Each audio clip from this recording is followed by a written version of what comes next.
He was a musician, composer, and all-around jazz ambassador.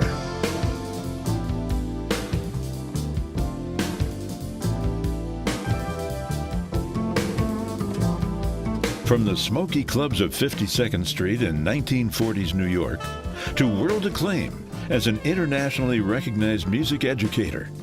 In fact, he coined the phrase America's classical music. I'm Fred Macy, and this is the Jazz Scene, dedicated to the preservation, promotion, and appreciation of jazz. Dr. Billy Taylor's musical career is legendary. When he was just a boy, his uncle gave him his first Art Tatum record, and Billy said, "I want to play just like that." And after a few lessons and a whole lot of listening, he did. Of course, what he had no way of knowing at the time is that the man he was listening to taught himself to play by ear. And Art Tatum had been studying records featuring not just one, but two pianos. So if you think Tatum and Taylor have a complex style, now you know why.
Art Tatum remained a strong influence throughout Billy Taylor's life. Throughout his life's work, Billy fought as a spokesman, not only for the recognition of jazz as America's classical music, but also for the recognition of black musicians as key contributors to the American music scene, promoting jazz as a commentary against racial prejudice and as a powerful social force. He served as a Duke Ellington Fellow at Yale University, artistic advisor for jazz to the Kennedy Center for Performing Arts, and a board member on the National Council for the Arts. With more than 23 honorary doctoral degrees, Billy Taylor was also a recipient of 2 Peabody Awards and even became an air personality on the radio. His list of medals and awards goes on, including Grammys, Emmys, and even a Lifetime Achievement Award from Downbeat magazine. But the man, the musician, always remained humble.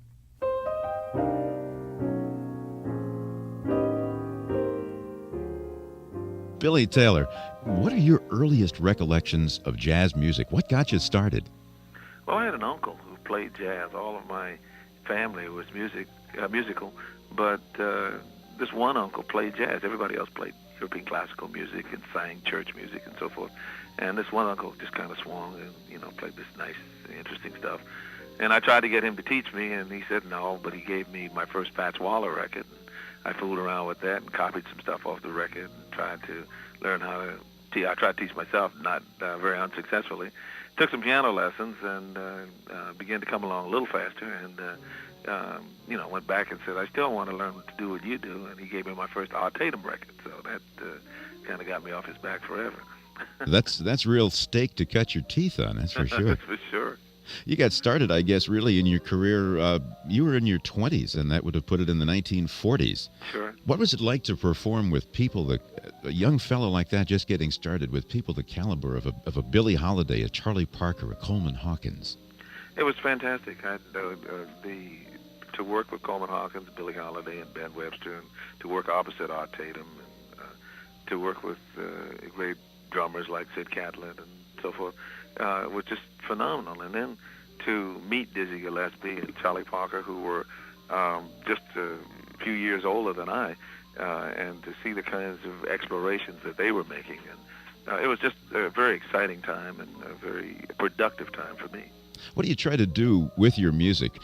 What happens inside you when you touch that keyboard? Well, it depends on where I'm playing and who I'm playing for. I play to someone, and usually the audience has a great deal to do with, or the perceived audience, if I'm making a record or playing on radio or television. You're really trying to share something that you feel strongly about, and say, hey, this is fun, or this is great, or this is sad, or whatever it is, and I want to share this with you. Let me put you in a specific context. You've played more than once at the White House. God, how does it feel to sit in front of the President of the United States and play? Well, I played for several presidents, and it feels different with each one. But the office of the presidency is one that, it's like a command performance. I mean, it's really a very special invitation, and you're playing for people who are essentially not jazz fans.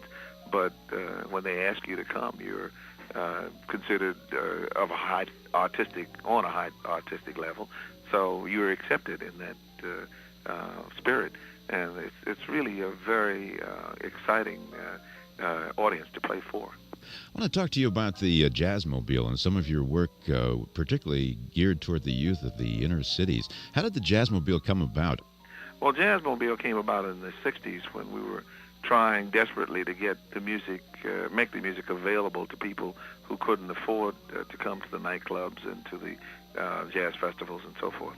And out of the public performances on the streets and in the parks and in specific free areas, we began to go into the schools and do lecture demonstrations and workshops. And we even developed our own workshop clinic in Harlem, which this year I think has about 600-700 people studying there in a classroom setting and learning how to improvise and how to express themselves in the jazz styles. How did your concern originally come about for inner city kids? I mean, a lot of musicians just go their own way, take their honors, and keep on making money. Well, I was concerned because many kids, both black and white, because of what they hear on the radio normally, are just simply not exposed to what I consider America's classical music. And since it is so important all around the world, people in every place that I visited around the world are aware of the music and its importance as an international, as a part of the international aesthetic.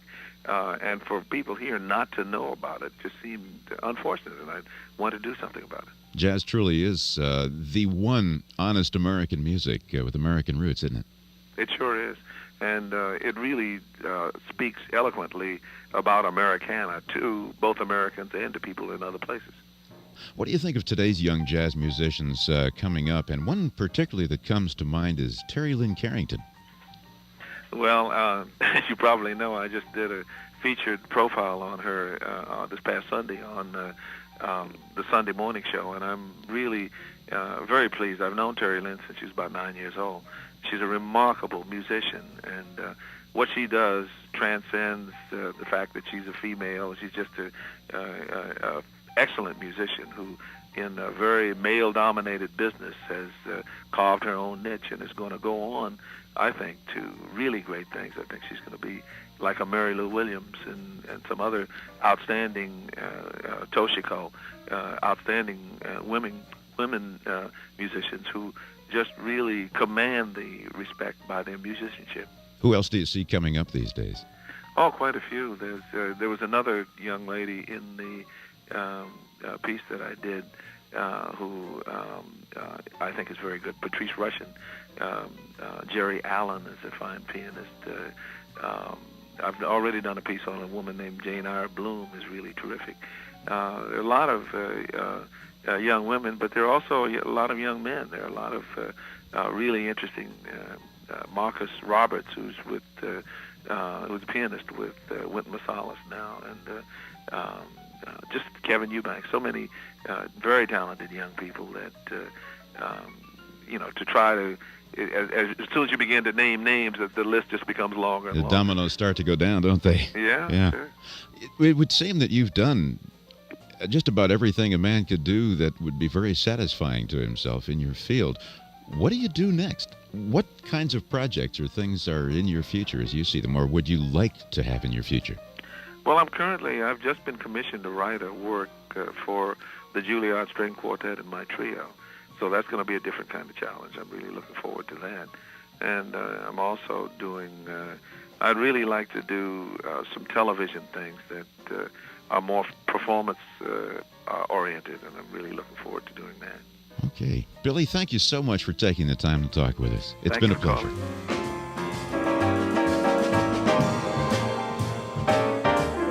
VG and I were invited to a recital of his trio at a small college in New Jersey.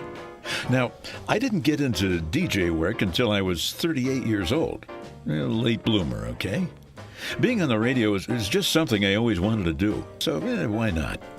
Anyway, I was both a latecomer and a newcomer, and a lot of the family thought I was just going through a phase, living out sort of a pipe dream.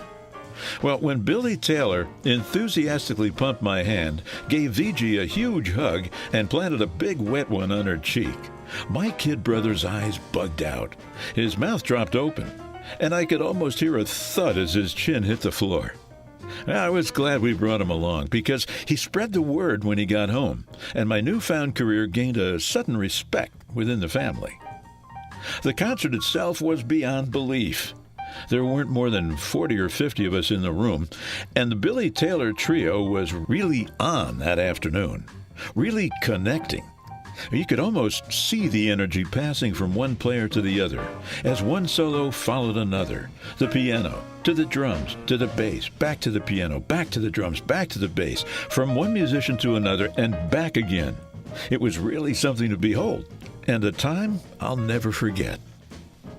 I want to thank you for spending some time with us here at the Mark of Jazz, and I hope you've enjoyed being here as much as I've enjoyed having you.